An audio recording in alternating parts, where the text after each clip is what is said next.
আসসালামু আলাইকুম viewers, FM কিচেনে আপনাদের স্বাগতম। আমি মেঘলা হাসান। আজকে আপনাদের জন্য নিয়ে এসেছি নিউ একটি রেসিপি। আজকে আমি আপনাদের সাথে শেয়ার করছি আলু পুরি রেসিপি। ইফতারের স্পেশাল এবং স্ন্যাক্স স্পেশাল একটি রেসিপি। বাইরেই কিনতে পাওয়া যায়, কিন্তু বাইরে যে কতটা পরিমাণে স্বাস্থ্যকর কিন্তু সেটা কিন্তু আমরা জানি না। এবং বাহির থেকে কিনে আনার থেকেও সবচেয়ে বেশি মজা হয় ঘরে তৈরি করার আলু পুরিটা। কারণ বাহিরে যে আলুর পুরটা ইউজ করে একদম অল্প পরিমাণে ইউজ করে, আর আমরা কিন্তু বেশি বেশি করে সব রান্নাই কিন্তু করে থাকি এক্সট্রা মজার জন্য।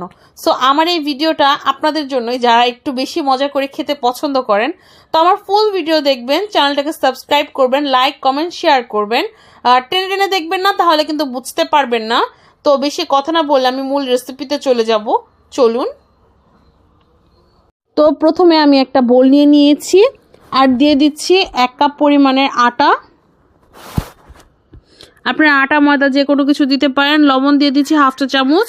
2 টেবিল পরিমাণের তেল দিয়ে 2 টেবিল চামচ পরিমাণের তেল দিয়ে এটাকে ভালো করে মাখিয়ে নিতে হবে, ভালোভাবে মিক্স করে নিতে হবে। তারপর দিয়ে দেব অল্প পানি। আমি এখানে 1/2 কাপ পানি নিয়েছি। আমার 1/2 কাপেরও 1/2 কাপ পানি ইউজ করা হয়েছে, মানে অর্ধেক কাপের পরিমাণের অর্ধেক। তো সফট একটা ডো তৈরি করে নিতে হবে।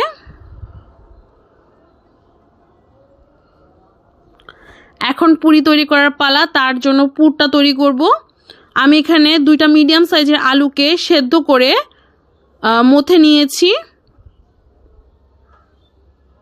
আপনারা আপনাদের পরিমাণ মতো আলুটা ভর্তা করে নেবেন। দিয়ে দিচ্ছি ফ্রেশ পেঁয়াজ কুচি আর ফ্রেশ ধনিয়া পাতা কুচি। ফ্রেশ পুদিনা পাতাও নিয়ে নিব। আমি এখানে আমার গাছের পুদিনা পাতা ব্যবহার করেছি, আমার গাছটা বড় হয়েছে বলে আপনাদের সাথে শেয়ার করলাম।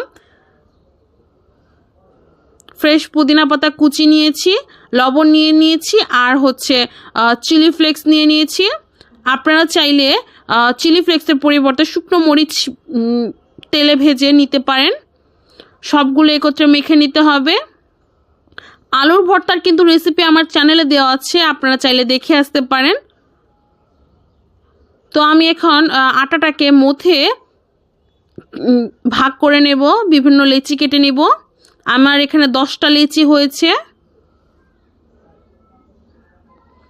আমি একটা লেচি নিয়ে এভাবে একটু প্রেস করে বেলন দিয়ে একটু ফ্ল্যাট করে নিচ্ছি। তারপর এর মধ্যে অল্প একটু আলুর পুর নিয়ে নিয়েছি। আমার এখানে আলুর পুরের পরিমাণ বেশি হয়ে গিয়েছে, আমি একটু কমিয়ে নিলাম। এখন মোমোজের মতো এটার মুখটা একদম বন্ধ করে দিতে হবে। তারপর আস্তে আস্তে হাতে প্রেস করতে হবে। এই সময়টা আস্তে আস্তে করে নিতে হবে, না হলে কিন্তু ফেটে বের হয়ে আসবে আলুটা। এভাবে করে সবগুলো পুরি বানিয়ে নিব আমি।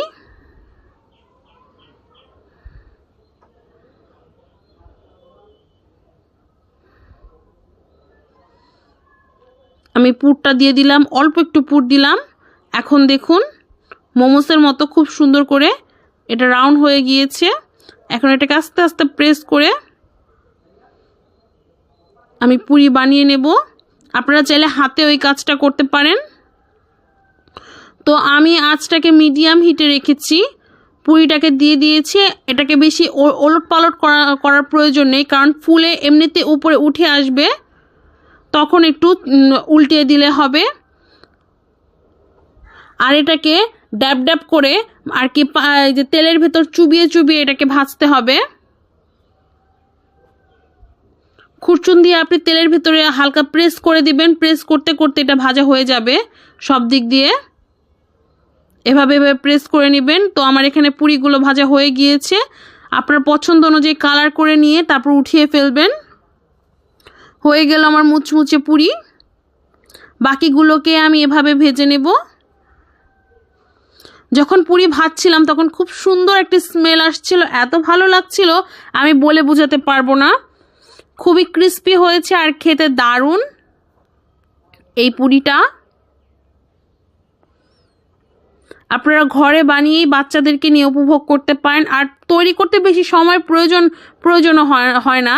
যদি আপনাদের আগেই তৈরি করা থাকে ডোটা আর আলুর ভর্তাটা, তাহলে কিন্তু আরও বেশি বেটার হয়। আলুর ভর্তার রেসিপি কিন্তু আমার চ্যানেলে দেওয়া আছে, 10 রকমের আলুর ভর্তার রেসিপি, আপনারা চাইলে দেখে আসতে পারেন। দেখুন ভেতরে পুরগুলো এখনও মানে দেখা যাচ্ছে, প্রতিটা বাইটই ভীষণ মজার।